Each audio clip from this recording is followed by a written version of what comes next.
Mi vlada nismo, tako da nismo v skupščini SDH,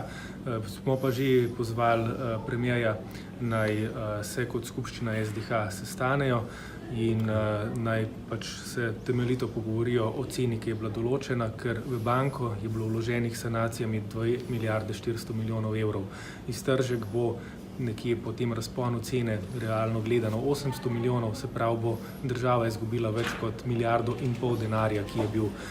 vložen sanacijami, če do take prodaje pride. To je več kot je stal drugi tir, to je v bistvu pač popolnoma skregano z